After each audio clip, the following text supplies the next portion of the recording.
Kala Yahweh Ba'ashem Yahushai Waha Rocha Kodash. Kala Yom Yahweh Ba'ashem Yahushai Waha Rocha Kodash.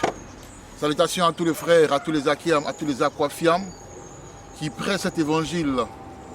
Enfin, désolé. Et double honneur à tous les prophètes qui prêchent cet évangile avec excellence, avec amour, avec sincérité, avec consistance. Ok? Alors aujourd'hui, on va parler. D'abord, vraiment, mille excuses pour la vidéo d'hier, pour le live d'hier. Vraiment, j'ai décidé de ne pas faire de live tant que je n'ai pas réglé ça. Mais je pense que c'est parce que j'ai l'enceinte, ok, et puis j'ai le micro, ok. Donc, le retour, en fait, c'est ça qui fait, parce que la voix revient. Quand je parle dans le micro, le retour, ok, le retour se fait au niveau de l'enceinte. Et puis voilà, donc il y a ce petit bruit là. Alors ce que je vais faire, je pense qu'au lieu de l'enceinte, je vais connecter mon headphone, mes écouteurs. Et puis je pense que ça va arranger les choses. Donc normalement on a un live ce soir. On a un live ce soir sur les pouvoirs spirituels. Donc si ça marche, on fait, ça marche pas, je ne ferai pas de live tant que c'est pas réglé. Comme ça au moins, c'est parce que je sais qu'il y a des gens qui n'ont pas pu vraiment écouter ça jusqu'à la fin à cause du bruit là, c'est gênant. Ok? Donc voilà. Alors aujourd'hui, on parlera de... Il y a la sœur Dabaraya. Ok? Dabaraya. Voilà, qui pose des questions, qui veut savoir tout ça, voilà, donc c'est mieux comme ça, quand vous posez des questions, nous on essaie de vraiment répondre à vos questions, comme ça vous allez grandir, parce que c'est mieux de comprendre la parole dans sa profondeur, parce que quand vous comprenez la parole dans sa profondeur, vous acceptez la vérité sincèrement, parce qu'il y a des gens qui acceptent la vérité comme tendance en fait, c'est-à-dire c'est une tendance, voilà, c'est une tendance et puis voilà, on accepte la vérité. Mais à un moment donné, quand le côté amer commence à se faire voir, à se faire sentir, à se manifester, les gens ont tendance à quitter la foi. Mais quand vous comprenez, ok, la profondeur de la foi, vous comprenez Yahawashi, ok, vous comprenez sa mission et tout ça, et Yahweh vous ouvre les yeux, comme ça vous êtes à mesure de comprendre réellement, voilà, ok. Alors, donc le titre de la vidéo c'est Yahawashi, sa naissance, sa mort et sa résurrection prophétique, ok. Yahawashi, sa naissance, sa mort et sa résurrection prophétique. Alors, d'abord ce qu'il faut comprendre c'est que Yahawashi, Yahawashi était là au début en fait. Ok? Yahawashi était là au début. Donc, pour que vous le compreniez, on va aller dans... Maintenant que nous avons le King James aussi, pour ceux qui n'ont pas le King James, allez-y sur Google, sur votre portable, et tapez King James en français. En français. Vous avez maintenant toutes les options, et vous allez maintenant sur l'option qui vous amène dans le Google Play, ok, dans le Google Play, ou le Apple Play, ou le Store Play, voilà, là où on télécharge, là où on va pour télécharger les applications là. Et vous, ça vous dirige là-bas, et puis vous avez le King James. Donc c'est ce que je vais utiliser aujourd'hui. Donc je n'ai pas besoin d'aller dans mon en ligne forcément, c'est-à-dire aller sur Google, aller le King James française, non. Aujourd'hui, j'ai ça carrément là, ok. Donc, on va commencer avec Colossiens, ok. On va commencer avec Colossiens. Alors, Colossiens, on va commencer peut-être au verset... commençons au verset 14. Il dit... Non, commençons au verset 12. Ok, pour que vous ayez vraiment une compréhension assez large. Colossiens 1, verset 12 dit ceci. Remerciant le Père, ok, remerciant Abba, lequel nous a rendus aptes à être participants à l'héritage des saints dans la lumière. Ok? Parce qu'il y a l'héritage des saints dans l'obscurité. Ce sont ceux qui vous connaissez, les grands de ce monde, les Jay-Z, et les PDB, les Mike Jordan. Okay, tous ces grands-là, les grands de ce monde, que ce soit dans le monde du tech, la technologie, ou dans le monde du sport, dans le monde de la musique, ou dans le monde des affaires, ou dans le monde de la mode et tout ça. Tous les grands, nos frères hébreux israélites, sont aussi des saints, parce que les saints, a priori, sont les hébreux israélites. Mais il y a ceux, comme il le dit ici, remercions Abba, lequel nous a rendus aptes à être participants à l'héritage des saints, dans la lumière. Donc nous sommes participants à l'héritage des saints dans la lumière, c'est-à-dire dans la vérité, avec Yahawashi. Verset 13. Verset 13. Qui nous a délivrés du pouvoir de l'obscurité. Parce que effectivement, nous avons été sélectionnés à ne pas être participants du pouvoir ou à ne pas être otages du pouvoir de l'obscurité. Donc vous devez remercier le Seigneur, Yahawashi, remercier Yahweh, et son Fils, d'être dans la vérité, parce que c'est une grâce. C'est une grâce d'être dans la vérité. Ce n'est pas du jeu. Quand les choses vont commencer vraiment à se manifester, vous allez comprendre. Vous allez comprendre que vous êtes de toutes vos familles, Yahweh vous a aimé le plus. C'est fort. C'est fort. Il vous a préféré. Verset 13, qui nous a délivrés du pouvoir de l'obscurité et nous a transférés dans le royaume de son cher Fils. Donc il nous a présélectionnés et il a dit, ceux-là, ils vont faire partie de mon équipe. Ils vont régner avec moi. Mais d'abord, je vais les purifier, je vais les envoyer sur terre vers la fin. Je vais les purifier, ils vont faire mon œuvre et ils vont faire partie de mon équipe. Voilà. Donc vous avez été sélectionnés. Vous n'avez pas mérité cela. Mais au travers de vos œuvres, au travers de la présélection et la préscience de Yahweh, il vous a permis de connaître Yahawashi. Donc c'est une grâce.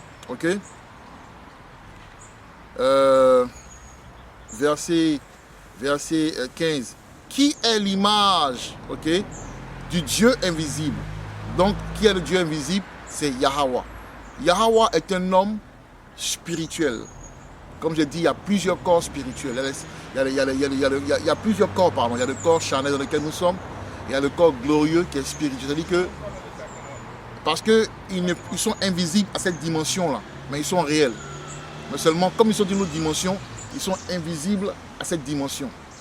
Mais quand ils viennent ici, ils se manifestent, voilà, comme nous. Voilà, donc ils ont une chair, mais c'est une différente sorte de chair. C'est une chair spirituelle glorieuse. Donc il dit ici, qui est l'image de Yahweh, le Dieu invisible, le premier-né de chaque créature. Donc il dit, en qui nous avons la rédemption, verset 14, en qui nous avons la rédemption par son sang, c'est-à-dire le pardon du péché, des péchés. Qui est l'image du Dieu invisible? Donc il est l'image de Yahweh. Ça veut dire que c'est son fils. Qu'on dit, oh ton fils il a ton image. Ça veut dire qu'en fait, quand on dit il est l'image, ça veut dire il ressemble. Voilà. Ton fils, mais moi mon premier fils me ressemble. Moi quand il me voit, il dit, mais ton fils il te ressemble, il est comme toi. Donc il y a des enfants qui te ressemblent moins, qui ressemblent par exemple à la mère, et puis il y a des enfants qui ressemblent au père. Donc on dit, ah ton fils il te ressemble. Il est à ton image. Voilà. Donc, voilà pourquoi quand vous lisez Révélation ou Apocalypse 1, la description qui est donnée est la même que Daniel 7 au verset 9. Daniel 7 au verset 9. Vous comprenez? Parce que Yahawashi représente, il est l'image crachée. Il est la photocopie de son père. Après, il a un père physique qui est Joseph, Mais son père spirituel, son créateur, son père, il a créé, puis il a dit, toi tu es mon fils. Voilà, donc spirituellement, il est le fils, mais il est venu sur terre et on va expliquer tout ça en fait. Ça risque d'être une longue leçon, mais bon, c'est pour ceux qui veulent vraiment comprendre en fait. Voilà. Verset 15, il dit qu'il y a l'image du Dieu invisible, le premier-né de chaque créature. Donc Yahweh a créé, la première créature que Yahweh a créée, c'est Yahawashi. Donc Yahawashi est là depuis le début. Ok? Maintenant, lui, quand Yahawashi l'a créé, Yahawashi a, pendant quand Yahweh a créé Yahawashi, il a donné tout pouvoir. Il a dit, toi, maintenant, tu vas créer le reste des choses. Tu vas créer des anges, et puis ils vont travailler avec toi pour pouvoir créer. Mais lui, c'est lui qui avait le schéma. Ok, il a le schéma, tout ce que nous sommes aujourd'hui, tout ce que nous voyons, l'univers, tout ce que vous voyez, c'est Yahweh, invisible comme visible. Ça s'explique dans verset 16 de Colossiens 1. Verset 16. Car par lui, toutes choses furent créées, celles qui sont dans le ciel et celles qui sont sur la terre. Ok, visibles et invisibles, qu'ils soient trône ou domination, ou principauté, ou pouvoir. Toutes choses ont été créées par lui et pour lui. Ok, donc Yahweh a créé toutes ces choses-là. Et voilà pourquoi quand vous lisez Genèse 1, quand on dit Dieu, quand vous allez dans la traduction, ce n'est pas Yahweh. Ce sont les Allahayam, qui sont les pouvoirs, les anges de haut degré qui ont travaillé avec Yahweh. Donc la Bible se comprend, la Bible s'étudie. Ok, voilà. Voilà. Donc on dit, il est avant toute chose, par lui, toute chose consiste. Il est avant toute chose, donc c'est le premier-né. Donc on dit le premier-né, c'est le premier créé en fait. Donc Yahweh était là depuis le début. Depuis le début. Ok? Maintenant, ce que vous devez comprendre aussi, c'est que Yahweh était là quand les enfants d'Israël sortaient de l'Égypte. Je vous donne un indice. Donc Yahweh, il donne son pouvoir à qui? À Moïse. Le nom de Moïse en hébreu, paléo, c'est quoi? Macha. Macha qui vient du terme Mashiach, qui veut dire oint. Parce qu'il faut être oint pour pouvoir faire certaines choses. L'œuvre que Moïse a fait, ok? L'œuvre que Moïse a fait, il faut être oint pour comprendre. Je ne parle pas de oint, soi-disant oint des églises. Non, des fausses églises, des pasteurs, non. Il faut être oint parce que c'est un peu comme vous allez vous défier l'Élysée, vous allez dire à l'Élysée, ou là vous êtes, vous dites, on prend un exemple de la France.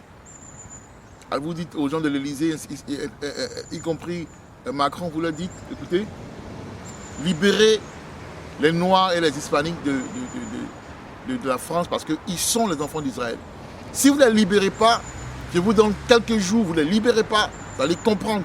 Et puis vous dites ça et ça se passe. Il faut être loin pour faire ça, c'est pas n'importe qui. Donc il fallait que Yahweh lui donne son pouvoir. Ok? Donc il donne le pouvoir à Moïse. Son nom c'est Macha. Parce que voilà pourquoi le nom porte. Le nom que vous donnez à vos enfants, le nom que vous donnez, c'est des vibrations. On ne se nomme pas n'importe comment, c'est des vibrations. Ok? Ensuite, quand Macha maintenant sort, c'est lui qui avec lui, c'est l'ange. On va lire ça. Vous allez comprendre quelque chose en fait. Parce que les traductions en français, en anglais et tout ça, même dans le King James, viennent d'une langue. Ça vient de l'hébreu, ça vient du grec. Il faut aller comprendre. Donc quand vous apprenez la Bible, il faut comprendre, pas forcément parler couramment la langue. D'abord, il faut étudier faut être à mesure d'aller voir les significations en anglais d'abord, après en grec, et si vous pouvez, en hébreu. Ok? Très important, sinon vous n'allez pas comprendre la Bible dans sa profondeur, ok, dans toute sa splendeur, dans toute sa grandeur. Ok? Ok, donc on va aller dans Exode 23, vous allez comprendre quelque chose, un mystère. Je vais vous révéler un mystère. Exode 23.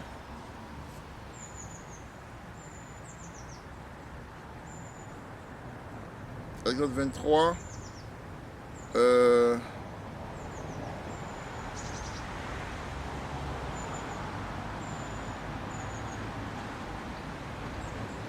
ouais.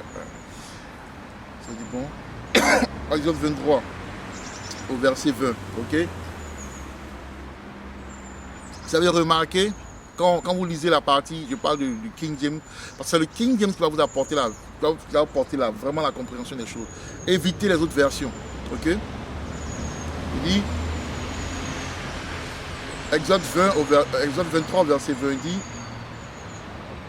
voici, j'envoie un ange devant toi. Et quand vous regardez le thème ange, vous avez le mot ange, pardon, vous allez voir que le A est majuscule. C'est un A majuscule. Pourquoi? Parce que c'est un ange. Quand vous allez dans l'étymologie, cet ange-là, c'est Malak. Maintenant, oui, en hébreu, ange a deux appellations. Il y a Shana'an, ok? Et puis il y a Malak. Les Shana'an sont les anges qui vont protéger et tout ça là. Quand il y a des situations, c'est eux qui vous protègent. Quand vous priez, les Shana'an, ok? Vous demandez au Seigneur de vous envoyer les anges pour vous protéger. Quand la Bible dit que les anges campent autour de celle, comme ce que vous voyez dans le ciel, c'est les Shana'an. Maintenant, il y a ceux qui sont les messagers, qui sont les Malak. Et puis aussi, maintenant, il y a cet ange-là, ça veut dire roi en fait, Malak. M-A-L-A-K. Ok? Et Malak, M-A-L-A-C-H, c'est ange. Mais ici, quand vous allez dans l'étymologie, c'est Malak, roi, qui est en référence avec le roi des rois. Quand vous lisez, je pense, Apocalypse 5 et 5, c'est en référence à ça en fait. Donc ici, celui-là, c'était Yahweh en fait. Ok? Parce que Yahweh était là. Ok? Voici, j'envoie un ange devant toi pour te garder dans le chemin et pour t'emmener au lieu que j'ai préparé. Donc l'ange qui a aidé Moïse et les Israélites et tout ce qui a sorti, c'est bien Yahweh. Donc Yahweh était là. Et Yahweh aussi, il a donné son nom, ok, à qui? Il a donné son nom à, comment il s'appelle, Josué. Parce que le nom de Josué en hébreu israélite, c'est Yahweh, qui veut dire libérateur, sauveur. Yahweh. Le nom de Josué en hébreu paléo, c'est Yahweh. Vous comprenez? Donc Yahweh était là. Ça, c'est la nourriture dure. Je ne pense même pas que les gens vont... Mais c'est pour ceux qui vont comprendre en fait. Ceux qui vont comprendre, ceux qui ne comprendront pas, après vous allez comprendre. C'est juste, vous voyez, dans la lecture, dans la parole, il y a le lait et puis il y a la nourriture solide. Et ça, c'est la nourriture solide en fait que je vous donne. Pour ceux qui sont aptes à le recevoir maintenant. Ok? Voilà. Donc, vous voyez que Yahweh était là depuis le début, en fait. Maintenant, à un moment donné, il allait maintenant venir sur terre. Il allait maintenant venir sur terre en tant que sauveur. Ok? Donc, Yahweh est venu en tant que Salomon. J'ai déjà expliqué, j'ai fait des vidéos là-dessus. Hier même, on en parlait de ça et tout, dans le comment on appelle ça? Dans la vidéo, dans le live sur la réincarnation. Ok? Il était Salomon. Je vais vous montrer ça rapidement. Il était Salomon. Alors on va aller dans... avant ça, je pense qu'il faut qu'on parle du fait qu'il était aussi Melchizedek. Ça c'est du lourd hein, que je vous donne. Hein. Ok? C'est mieux de comprendre la parole. La parole, quand vous la mangez dans toute son entièreté. Vous ne mangez pas une part, laissez une part. Après, si c'est trop difficile pour vous, laissez ça, gardez ça. Hein? Mettez ça au frais, gardez ça dans un freezer, dans un congélateur. Quand le moment viendra, vous êtes prêt à manger, vous le sortez, vous le réchauffez, vous le mangez. Ok? Voilà. Alors, on va parler du Melchizedek étant Yahweh et je vais vous montrer ça en fait. Ok? Laissez-moi aller dans mes notes parce que j'ai mes notes. Ok? Je ne me souviens pas de tous les versets. C'est impossible. Donc, je prends des notes comme ça. Quand besoin se manifeste, quand besoin y est, quand il y a besoin, ok, ou quand j'ai besoin, ben je vais donc, voilà, ok.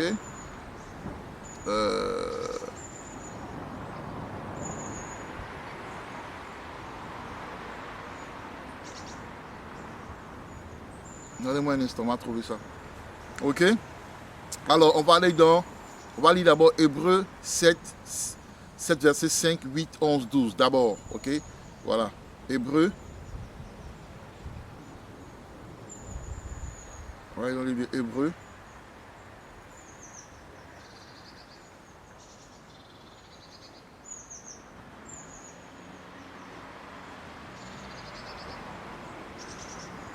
Hébreux 7.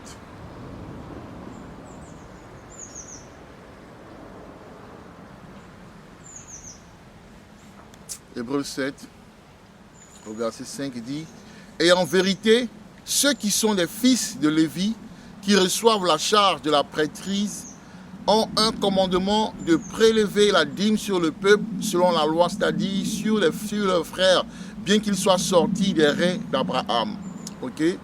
Verset 6. « Mais celui dont la descendance n'est pas comptée comme des leurs reçut la dîme d'Abraham. Et béni celui qui avait les promesses. » Je relis encore. Mais celui dont la descendance n'est pas comptée comme des leurs, ça veut dire celui qui ne vient pas de Lévi. Et on parle de Yahaoushai, parce que Yahaoushai, il est de Juda. Yahaoushai, en principe, il ne devait pas être prêtre, parce que c'est seulement les prêtres, c'est seulement les Lévites qui sont prêtres. Mais selon la prédestinée, puisqu'il était Melchizedek, il vient accomplir sa prêtrise selon l'ordre de Melchizedek. C'est ce qu'on va expliquer. Ok? Il dit, mais celui dont la descendance n'est pas comptée dans leur reçut la dîme d'Abraham. Qui a reçu la dîme d'Abraham? Melchizedek. On va lire ça, vous allez comprendre. Ok? Il dit, et béni celui qui avait les promesses. Donc, qui avait les promesses? Abraham. C'est tout ça, vous allez comprendre qu'on va lire, hein, vous allez comprendre. Ok? Donc, on va au verset 10. Il dit, car il était encore dans les reins de son père lorsque Melchizedek alla... on va lire verset 9. Il dit, et si je peux m'exprimer ainsi, Lévi aussi, qui reçoit les dîmes, a payé les dîmes à Abraham. Pourquoi? Car il était encore dans les reins de son père lorsque Melchizedek alla à sa rencontre. Ok? Donc ça explique un peu le fait qu'il y a une connexion entre les Lévis et puis l'ordre, ok, de Melchizedek, qui est l'ordre de la prêtrise. Et les Lévis aussi étaient prêtres. Ok? Pour montrer que rien ne se fait au hasard. Yahweh est un Dieu d'ordre. Verset 11. Si donc la perfection était par la prêtrise lévitique, car sous elle le peuple a reçu la loi, quel autre besoin y avait-il qu'un autre prêtre soit suscité suivant l'ordre de Melchizedek et non pas appelé suivant l'ordre d'Aaron? Ok? Car la prêtrise a été changée, il y a de nécessité un changement aussi de la loi. Donc, ça veut dire que la prêtrise et un lévitique était l'homme des choses à venir. Parce qu'elle n'était pas une prêtrise parfaite. Parce qu'il fallait chaque fois, elle était basée sur le sacrifice, comment on dit ça, la rémission, okay, du péché par sacrifice animal. Mais ça n'a pas arrangé les choses. Donc il fallait une prêtrise plus parfaite. Et la seule prêtrise qui est parfaite, c'est la prêtrise selon l'ordre de Melchizedek que Yahaoushai représente. Ok? Voilà. Juste pour pouvoir créer une fondation, en fait, c'est très important. On va maintenant aller dans Genèse 14 au verset 18, que vous comprenez. Maintenant, on va expliquer ce que Yahaoushai lui-même a dit, qui prouve qu'il était Melchizedek. Ok? Lisons d'abord Genèse 14 au verset 18. Ok?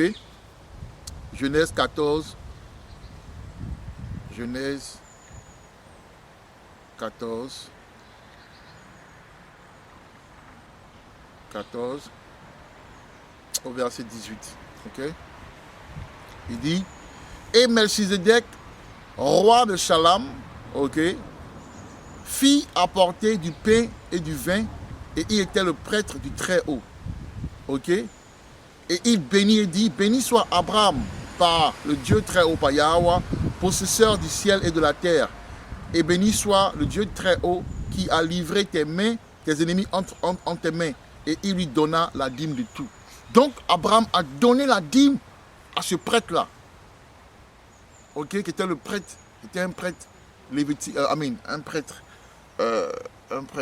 parfait en fait. Ok, c'est lui le commencement de la prêtrise. Yahweh l'a instauré pour comment, parce que Yahweh, quand il fait les choses, il fait par ordre. Il commence, il impose un ordre, boum. Après, cet ordre-là doit évoluer vers l'autre, ainsi de suite. Donc, il faut comprendre la genèse pour comprendre voilà pourquoi pour comprendre l'Ancien Testament, il faut comprendre la Torah. Parce que tout commence dans la Torah. L'Ancien Testament est juste une manifestation de l'ordre de Yahweh Shai, une fois qu'il vient sur terre et puis qu'il accomplit sa mission. Mais tout a commencé dans l'Ancien Testament. Ok? Maintenant, on va lire ce que Yahweh Shai dit, qui prouve, ok, qu'effectivement, il était Melchizedek. On va aller dans Jean. Ok? On va aller dans Jean. Jean 8 au verset 54. Ok? Jean 8 au verset 54. Je lis la parole de Yahweh. Il dit, on va commencer au verset 52. Dans le verset 51, il dit, en vérité, je vous dis, si un homme garde mon propos, il ne verra jamais la mort. Ok? Il ne verra jamais la mort. Et verset 52 dit, puis les Juifs lui dirent, maintenant nous savons que tu es un diable. Abraham est mort ainsi que les prophètes. Et tu dis, si un homme garde mon propos, il ne goûtera jamais la mort. Vous devez comprendre en fait que les Juifs, ils n'étaient pas trop profonds. Ceux qui étaient profonds, c'est ceux qui étaient dans la prêtrise, ceux qui étaient prophètes. Mais le Juif normal, comme vous voyez aujourd'hui les Noirs, vous voyez comment ils sont simples. Ok, comment ils sont simples. Ok, beaucoup manquent de profondeur. Yahweh, c'est comme ça. Tout à fait. On a des gens assez simples. Parce qu'on est fait pour adorer Yahweh en fait. On n'est pas fait pour être des gens qui réfléchissent, qui pensent tellement. Après, on n'est pas bête. On est talentueux. Mais en ce qui concerne souvent les choses spirituelles, beaucoup de Noirs et d'Hispaniques ne comprennent pas. C'est la preuve ici. Il n'y a rien de nouveau sous le soleil. Ça montre que les mêmes gens qui sont aujourd'hui, les mêmes Noirs là, c'est les mêmes qui étaient dans le temps. Ok, il dit, puis les Juifs lui disent, maintenant nous savons que tu es un diable. Abraham est mort ainsi que les prophètes. Et tu dis, si un homme garde mon propos, il ne goûtera jamais la mort. Verset 53. Étais-tu plus grand, écoutez bien, étais-tu plus grand que notre père Abraham, qui est mort, et les prophètes sont morts, lequel te fais-tu toi-même?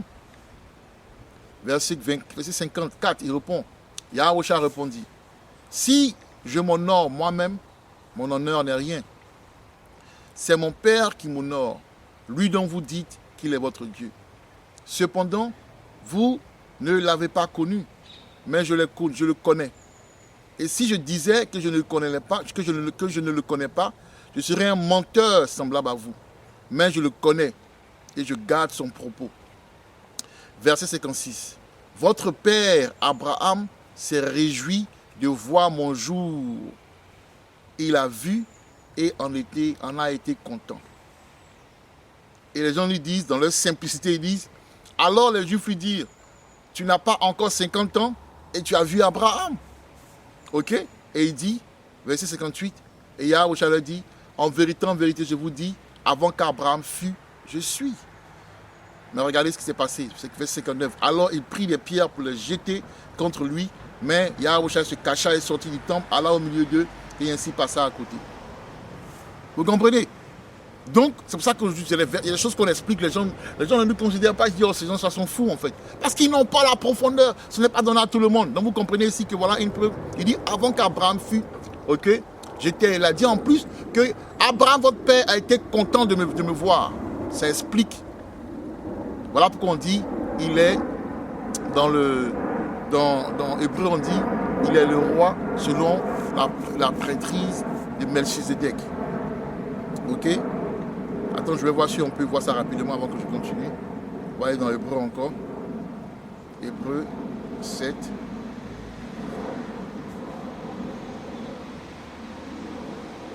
Voilà, et verset 4, il dit, car il est évident que notre Seigneur jaillit de Juda, ok, tribu dans laquelle Moïse n'a rien dit concernant la prêtrise. Verset 15, et cela est encore bien plus évident en ce que, suivant la similitude de Melchizedek, se lève aucun prêtre. Ok? car il a été fait non suivant la loi d'un commandement charnel, mais suivant le pouvoir d'une vie sans fin. Verset 17, car il atteste, tu es un prêtre à toujours suivant l'ordre de Melchizedek. Donc Yahushua était Melchizedek. Ok? Maintenant, Yahushua aussi était Salomon. Que ceux qui reçoivent, reçoivent. Que ceux qui ne peuvent pas à un moment donné, parce que c'est Yahweh qui vous ouvre les yeux. Voilà. Moi je vous donne, mais Yahweh il vous ouvre les yeux pour que quand vous méditez, vous puissiez qu'il y ait un déclic. Ok? Que le souvenir, on a parlé des souvenirs hier dans la réincarnation. Parce que Yahweh, il ouvre un portail de souvenirs. Parce que cette connaissance-là, vous la connaissiez avant. Et vous l'avez perdue. Vous comprenez? Vous la connaissiez avant, mais vous l'avez perdue. Ok? Voilà, c'est un peu sombre, je ne sais pas, mais bon, c'est pas grave. C'est pas mon visage qui importe, c'est la parole, c'est la... Voilà. Ok? Donc, on va aller dans 2 Samuel. Donc, je vais voir le temps rapidement. Ok, ça marche. On va aller dans 2 Samuel. Ok, 2 Samuel.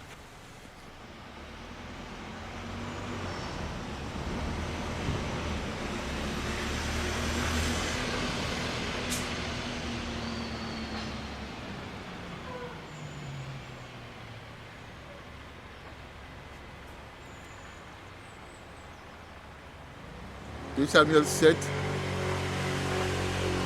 à commencer au verset 12, il dit: et quand tes jours seront accomplis et que tu domineras avec tes pères, je susciterai ta semence après toi, laquelle sortira de tes entrailles, et j'établirai son royaume. Il bâtira une maison à mon nom, et je rétablirai... on va lire au verset, on va aller doucement, pas à pas. Verset 12. Et quand tes jours seront accomplis et que tu dormiras avec tes pères, ça parle de King, de Malak Dawada, ça parle du roi David, ok? Je susciterai ta semence après toi, laquelle sortira de tes entrailles, c'est-à-dire entrailles, semence, sperme, spermatozoïde, généalogie. Le terme généalogie vient de gène, gène vient de sperme, gene en anglais, ok?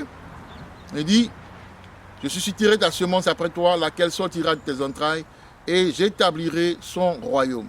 Ok? Voilà. Verset 13 dit: il bâtira une maison à mon nom. Salomon a bâti une maison au nom de Yahweh.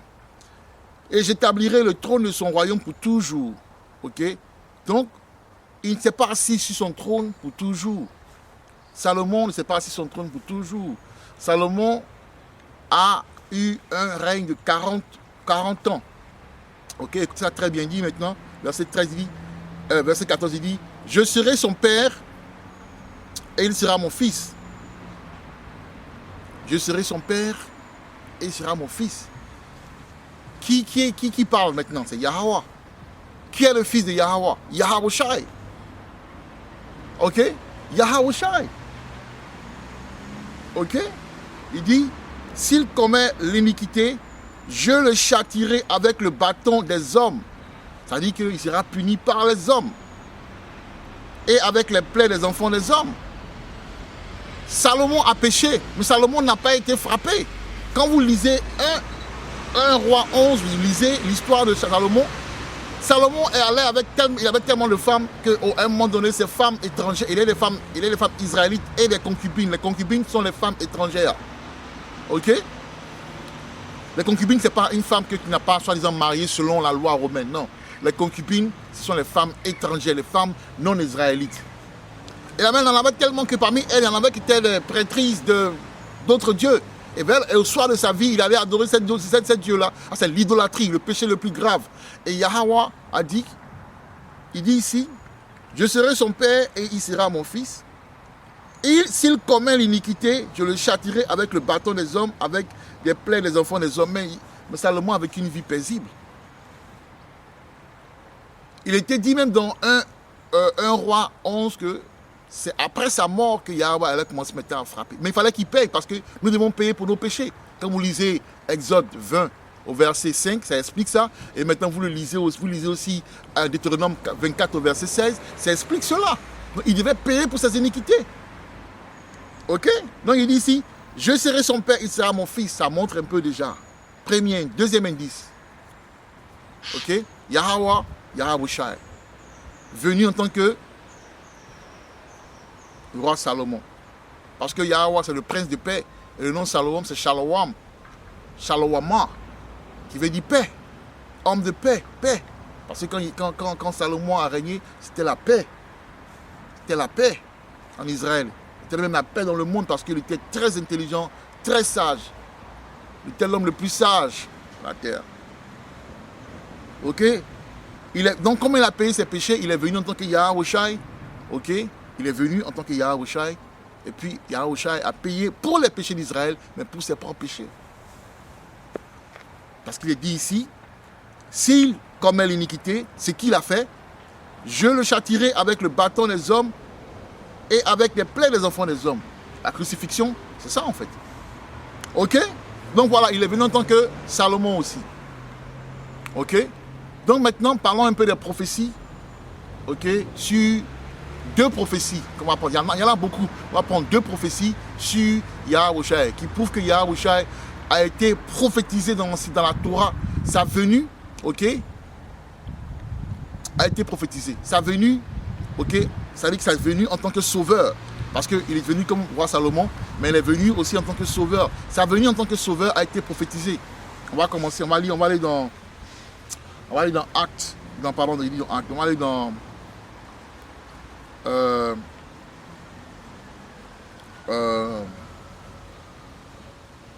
Ésaïe. On va aller dans Ésaïe. Ésaïe 53.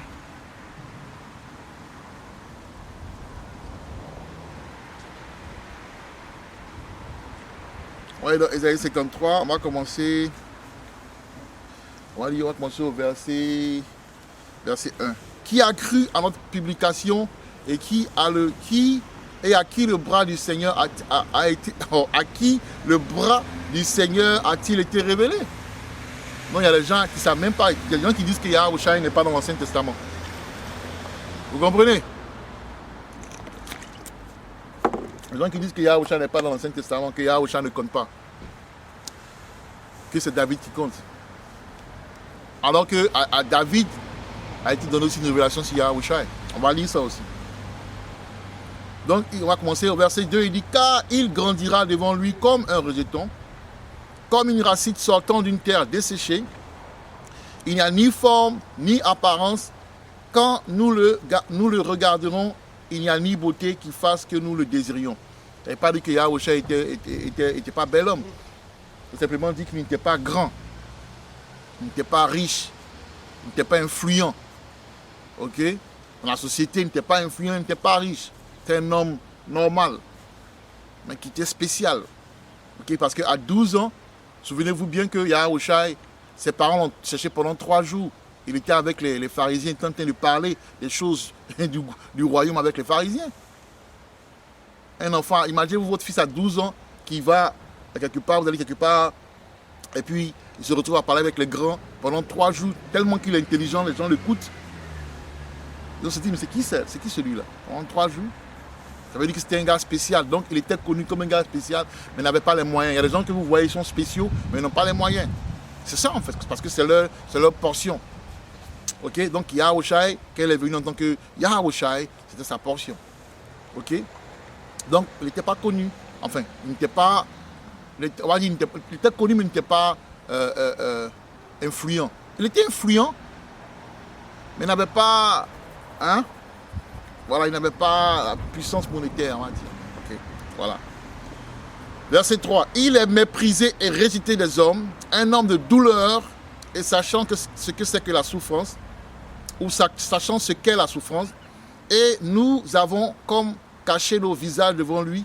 Il était méprisé et nous ne l'avons pas estimé. Oui, il était méprisé. Beaucoup ont cru en lui, mais les gens d'une certaine sphère et tout, les pharisiens, les hauts cadres, et tout, les gens, la classe politique, on va dire, ne l'aimaient pas. Il était l'ennemi de la classe politique. Fermez vos yeux puis voyez de qui on parle. Vous avez connu des hommes de mon pays qui étaient leaders d'opinion et tout, très influents, mais qui étaient détestés par le parti au pouvoir, par le pouvoir. Voilà. Ok? C'est ça. Verset 4, il dit, vraiment, il a porté nos souffrances et s'est chargé de nos douleurs. Malgré tout, nous l'avons estimé qu'étant ainsi frappé, il était bâti de Yahweh et affligé. Mais il a été blessé pour nos transgressions, il a été meurtri pour nos iniquités. Le châtiment de notre paix a été sur lui et par les coups qu'il a reçus, nous sommes guéris. Donc il a là la croix. Ok, verset 7. Il a été opprimé et été affligé. Toutefois, il n'a pas ouvert la bouche. Il a été mené comme un agneau à l'abattage et comme une brebis muette devant ceux qui l'attendent, il n'a pas ouvert sa bouche.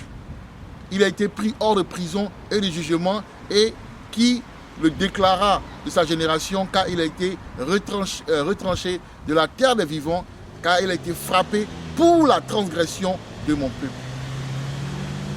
C'est qui a fait? C'est Yahweh Shai. Ok? C'est Yahweh Shai. Donc on va aller maintenant un dernier verset parlant de... Il y a plusieurs, mais on a sélectionné seulement que 2. On va aller dans le psaume.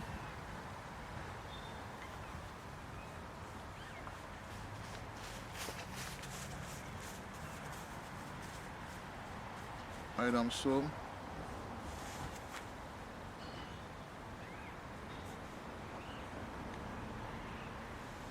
Psaume 22, au verset 16. Ok? Car des chiens m'ont encerclé. Ok? Et quand on parle des chiens, on parle des autres nations, les Romains. Car des chiens m'ont encerclé. L'assemblée d'hommes immoraux m'a entouré. On parle des pharisiens et autres, et ceux qui les suivaient. Ok? Ceux qui disaient, oui, que son sang tombe sur nous et nos enfants. Ok? Son sang tombera, ce sang est déjà tombé sur vous et vos enfants. Voilà pourquoi vous mourrez, comment vous souffrez dans les ghettos et tout ça. C'est vous qui avez persécuté Yahushua. Et ils viendront encore vous brûler. Ceux qui sont encore là, ils vont vous brûler avec le feu. C'est pour ça que quand vous allez revenir dans le royaume, vous serez normal, vous allez agir comme il se doit. Vous allez appliquer la loi comme il se doit. Parce que vous aurez payé pour vos péchés. Ok? Les car des chiens m'ont encerclé, l'assemblée d'hommes immoraux m'a entouré, ils percent mes mains et mes pieds. Ok? Ils percent mes mains et mes pieds. Est-ce que les mains de Yahushua et les pieds de Yahushua n'ont pas été percés par le moyen de quand il était cloué et tout sur la croix? De quoi vous parlez? Ok? Verset 17. Je peux compter tous mes os, ces os n'ont pas été brisés. Ils me regardent et me dévisagent. Ils partagent mes vêtements entre eux et ils tirent au sort ma vesture. Yahushua a été mis nu. Est-ce que vous comprenez, frères et sœurs?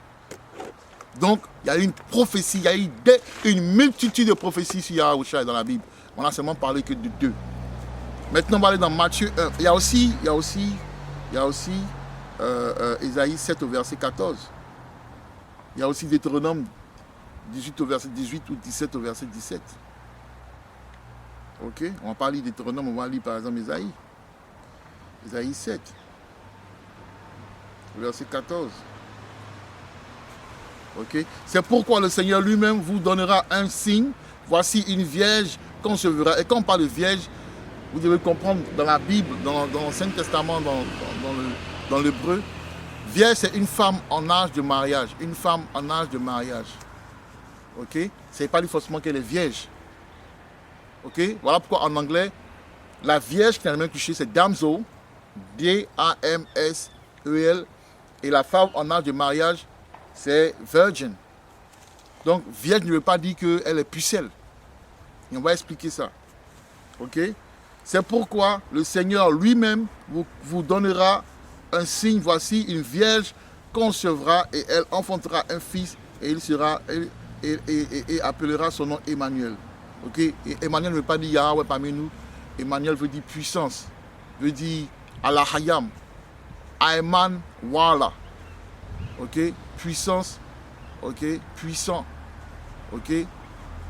Allahayam. Et fait c'était un Allahayam parce que au début, c'est lui qui avec les autres Allahayam, ont créé le monde. Vous devez comprendre. Ok? Voilà. Donc maintenant, on va dans Matthieu. Matthieu. On va expliquer maintenant que Yahweh n'est pas, comment on dit ça? Que Yahushua n'est pas né d'une naissance immaculée. On va vous le prouver. Ok? On va vous le prouver. Matthieu. Ok? Maintenant, regardez un indice aussi que je vous donne rapidement. Matthieu 1, verset 1. Le livre de la génération, on parle de génération. Génération, gène, sperme, spermatozoïde. Il faut du sexe pour pouvoir créer la génération. Ok? Le livre de la génération de Yahushua HaMashiach, le fils de David. Qui est le fils de David? C'est pas Salomon?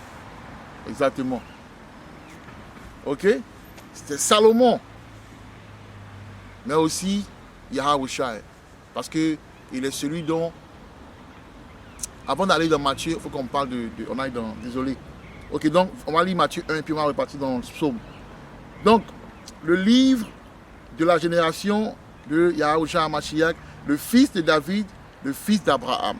Ok? Le fils d'Abraham aussi c'est Isaac. Et aussi Isaac était Yahushua. Mais je ne vais pas expliquer ça. Je vais laisser ça pour... J'ai déjà fait une vidéo là-dessus. J'ai fait un enseignement là-dessus sur ma chaîne. Une ancienne vidéo. J'ai fait, donc si vous cherchez, vous allez trouver sur... Allez-y sur ma chaîne. J'ai fait un enseignement sur la réincarnation. Sur Salomon étant Yahushua. Sur Isaac étant Yahushua. Ok? On va aller dans Psaume 132. Psaume 132.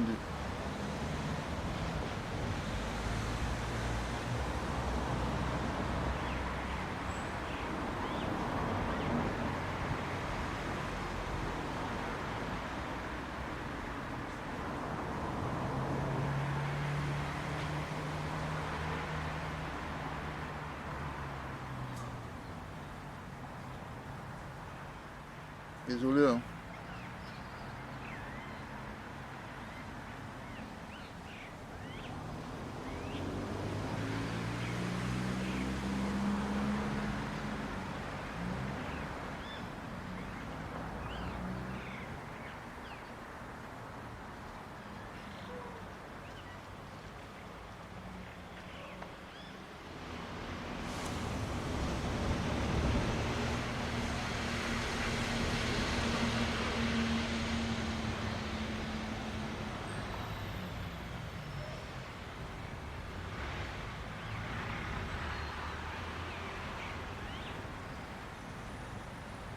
Ah, c'est difficile à voir avec ça, hein, avec le...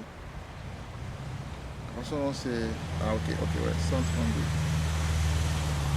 Voilà, Somme 132.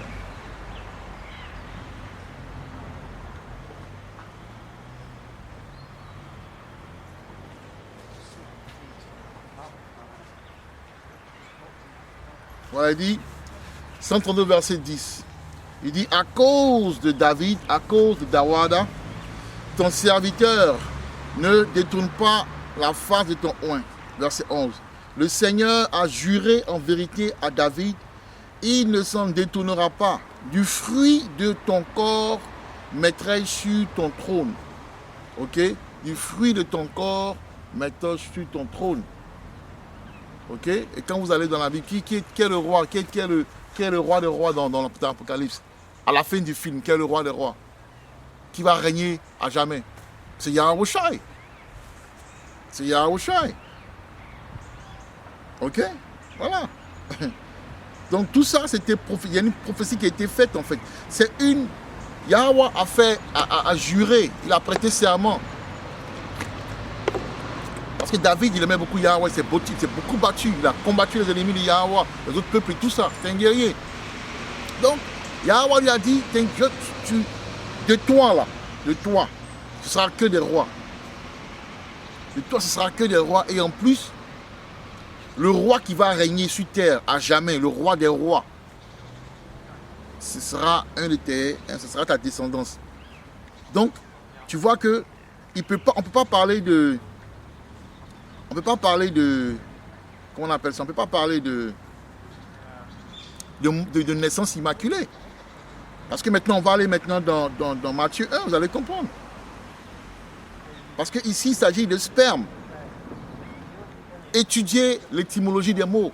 on parle ici de généalogie et vous me parlez de... Mais on va vous expliquer encore par A plus B, parce que les gens souvent, ça ne suffit pas en fait. Donc il faut entrer dans les profondeurs, il faut expliquer. Ok? Alors, on va lire Matthieu 1, ok? On va aller au verset 17. Donc ici c'est la généalogie. Donc ça montre de Abraham engendra Isaac, de Abraham tous les enfants de Juda. Ok? De Abraham jusqu'à Yahushua. Donc verset 13, et Zorobabel engendra Ébiud, et Ébiud engendra Eliakim, et Eliakim engendra Azor. Verset 14, et Azor engendra Sadok, et Sadok engendra Hakim, et Hakim engendra Éliud. Ok? Et Éliud engendra Éléazar, et Éléazar engendra Mathan, et Mathan engendra Jacob, et Jacob engendra Joseph. Ok? Donc Jacob engendra Joseph, le mari de Marie, l'époux de Marie, dans laquelle est né Yahushua qui est appelé, ok, Hamashiach. Ok, il dit, verset 17, ainsi toutes les générations depuis Abraham jusqu'à David sont 14 générations, et depuis David jusqu'à la transportation à Babylone sont 14 générations, et depuis la transportation à Babylone jusqu'à Christ sont 14 générations. Yahweh a fait tout avec précision et avec ordre. Donc vous voyez ici que le père de Joseph est descendant direct. C'est un enfant, un petit arrière petit-fils, ok, de qui? De David.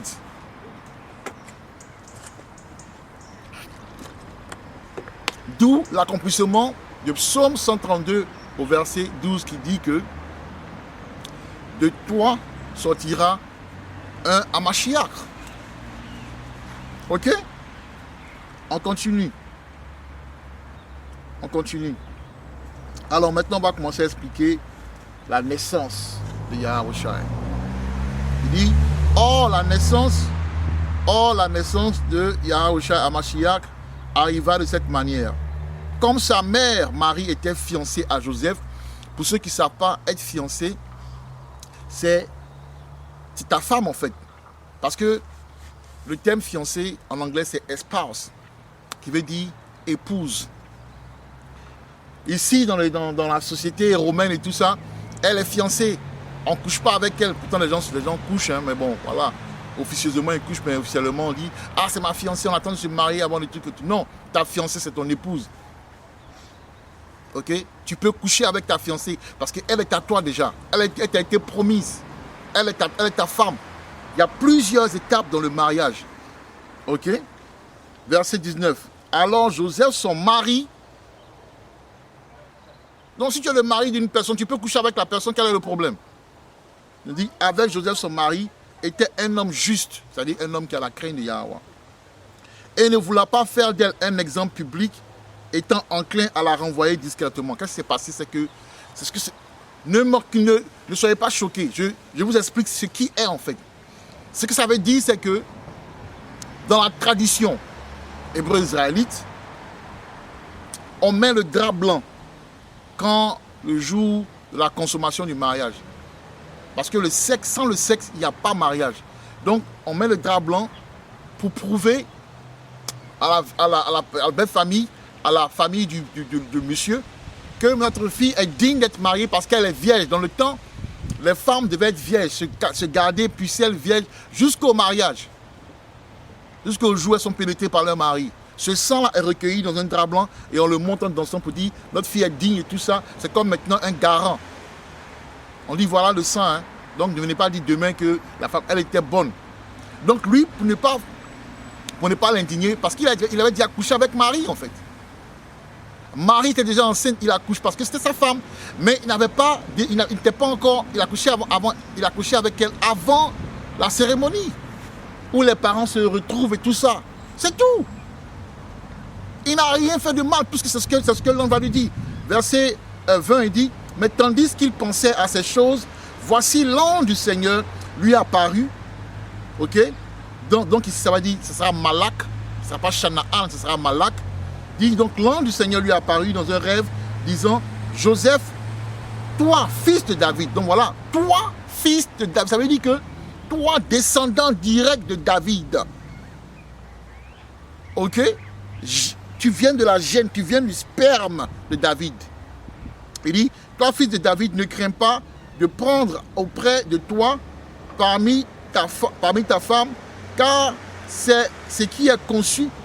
Il dit, ne crains pas de prendre auprès de toi Marie, ta femme. Donc, il ne faut pas la répudier. N'aie pas peur, n'aie pas honte, c'est ta femme.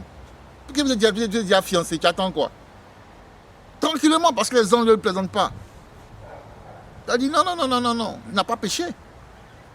Car c'est comme si une femme et tout, elle et moi, on est là et tout, on s'aime bien et tout. Elle n'a pas de mari, elle n'est pas libre. Soit elle s'est séparée de son mari parce que son mari, bon, c'est pas la volonté de Yahweh, il est ailleurs dans les ténèbres. Il est un enfant de l'obscurité, comme on a lu dans Colossiens 1. Et elle, c'est une fille de la lumière. Mais Yahweh va donner un homme de la lumière. Donc, si on s'attrape et puis on couche ensemble, en quoi on a péché? On n'a pas péché. Après, les parents peuvent savoir, ah voilà mon chéri, voilà ma... Et voilà. Ok? Mais ne va pas prendre la femme de quelqu'un. Une femme qui est promise à un homme, où les gens veulent se marier, et puis par exemple à cause du corona, à cause du poison, ou à tout ce qui se passe, ils ne peuvent pas. Par exemple, la femme est dans une ville A, l'autre est dans une ville B.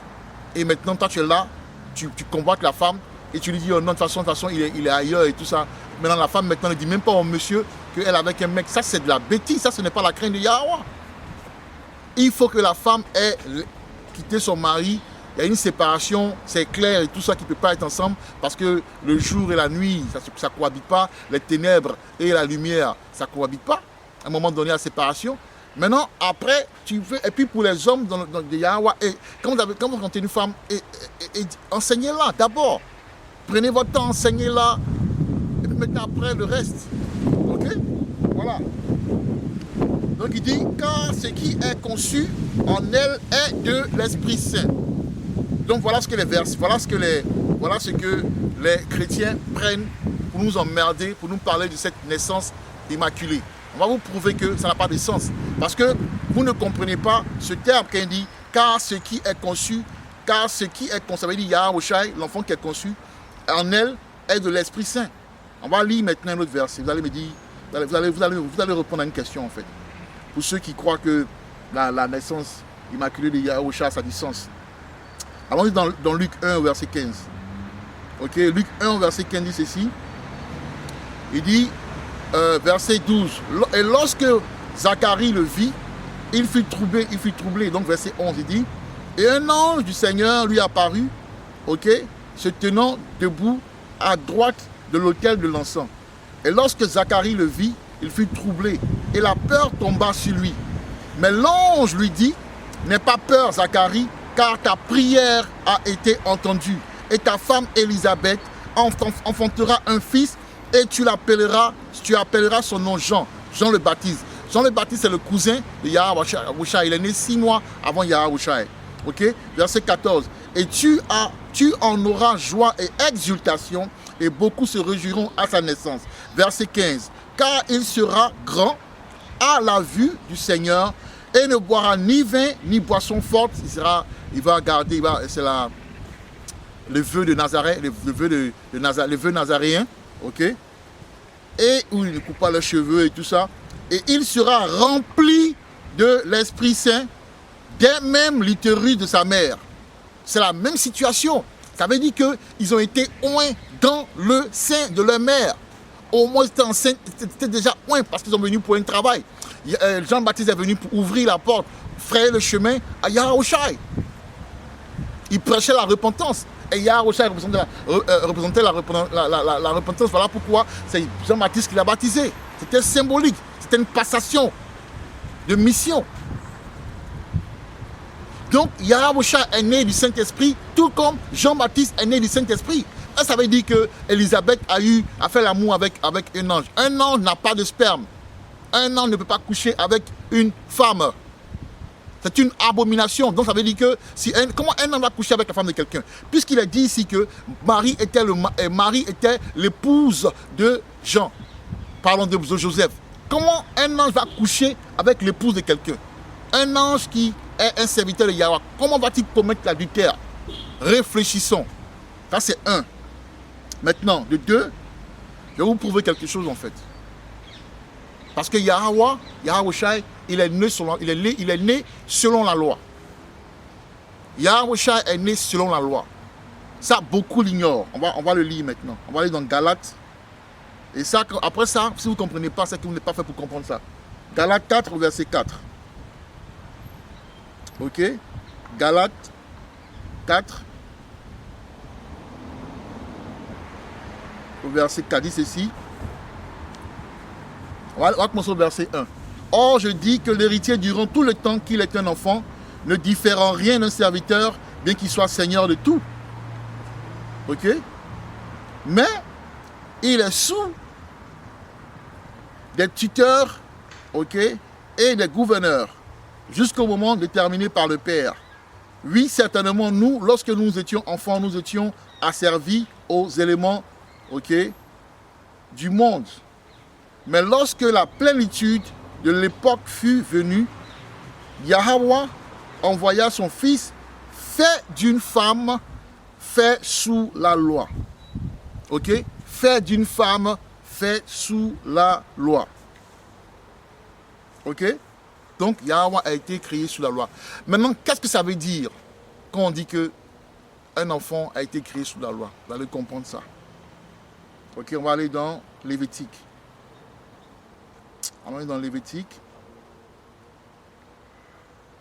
Chapitre 12, on n'a presque fini. Chapitre 12. Chapitre 12.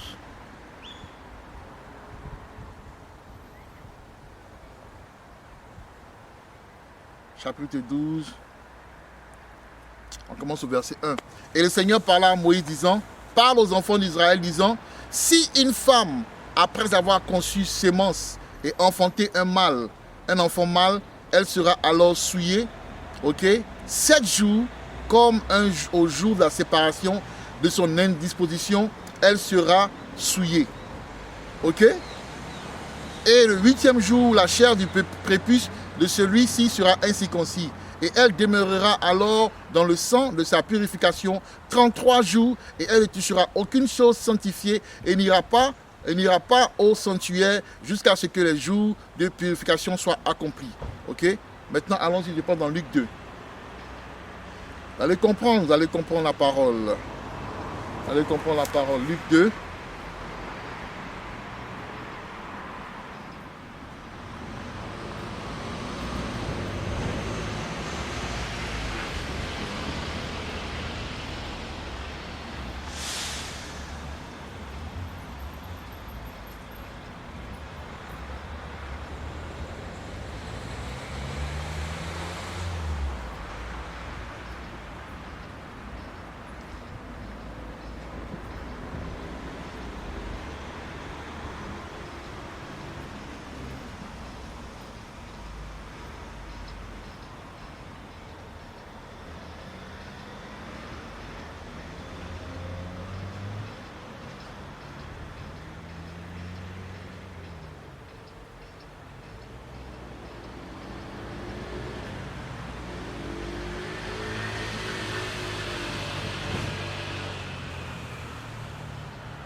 Donnez-moi un instant, hein.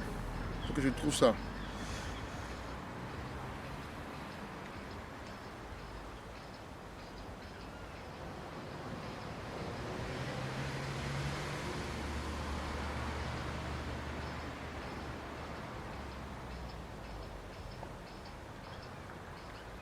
Ok, Luc 2 au verset 22. Luc 2 au verset 22, on va lire la parole de Yahweh, vous allez comprendre quelque chose. Ok, en rapport avec le fait que Yahweh soit né sous la loi selon Galates verset 4 verset 4. Et j'ai expliqué ce que ça voulait dire dans Lévitique 12. Ok, et on va maintenant donner l'illustration en fait. Ok, donc il dit, et quand il sortit, il ne pouvait leur parler et ils perçurent qu'il avait eu une vision dans le temple car il leur faisait des signes et resta sans voix. Et il arriva que dès le jour de son ministère, dès que le jour de son ministère fut accompli, il partit pour sa propre mission. Ok, attends. Pardon, désolé.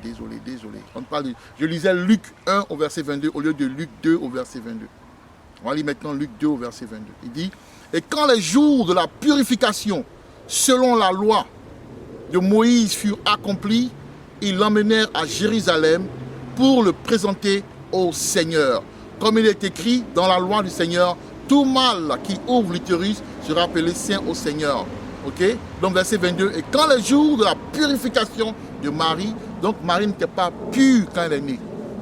Donc si vous parlez de naissance immaculée, on n'aurait pas vécu tout ça. Je vous ai lu, lisez encore Lévitique 12. Ok? Donc Yahusha est né selon la loi, selon Galates verset 4 au verset 4. Ok? Et Luc 2 au verset 22 qui explique qui prouve que Marie n'était pas pure. Elle était obligée de rester à la maison. Ok? Et ça se fait beaucoup dans notre culture. Ma petite soeur, quand elle est née, ma maman est restée à la maison pendant plus de 20 jours avant de sortir et présenter la fille. C'est une culture hébreu-israélite. Ok? Voilà. C'est assez clair. Vous comprenez?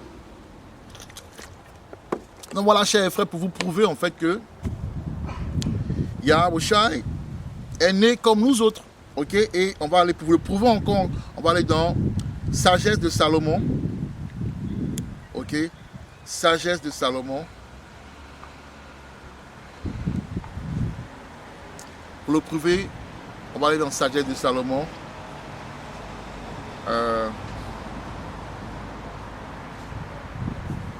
Sagesse de Salomon.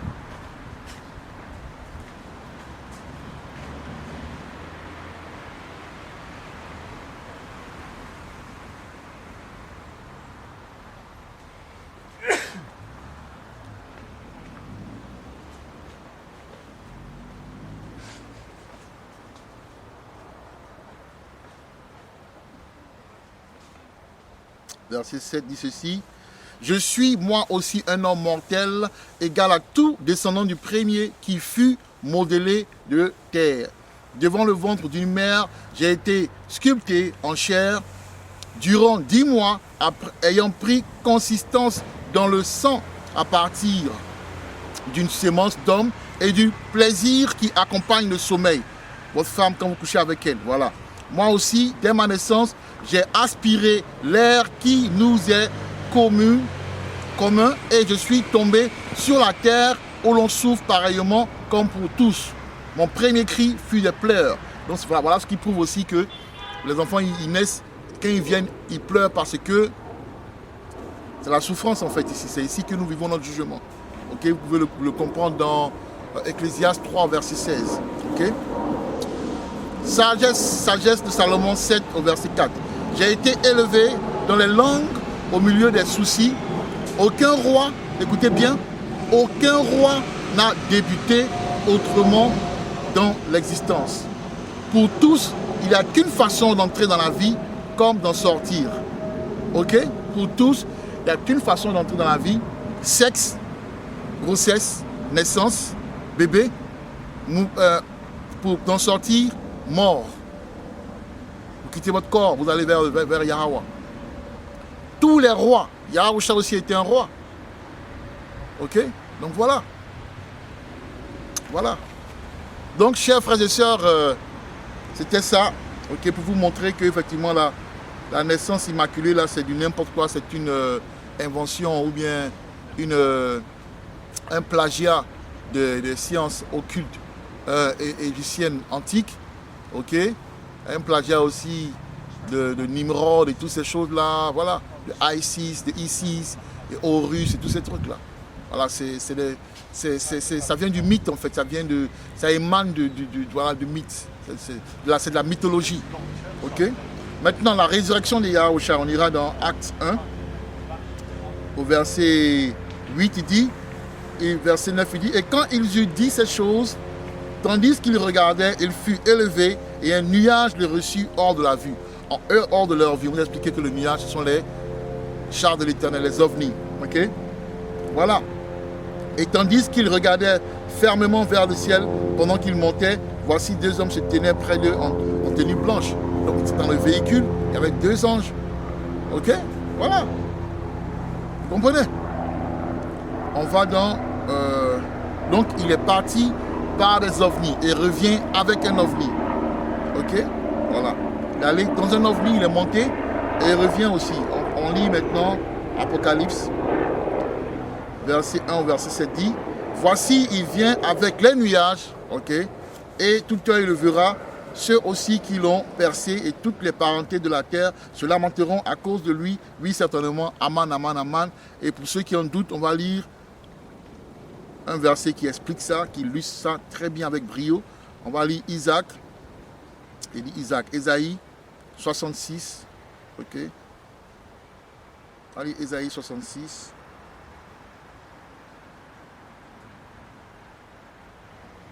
Au verset 15.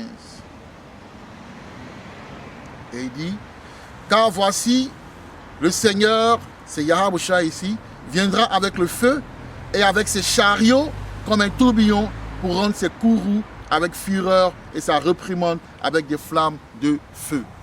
Donc voilà, c'est clair, noir sur blanc, comme le dirait mon frère Allah Hazar. J'espère que ça avait été édifié. Je vous dis shalom. Kala Yahweh, Ba'ashem, Yahushai, Waha, Racha, Wadash. Kwam Yasharallah.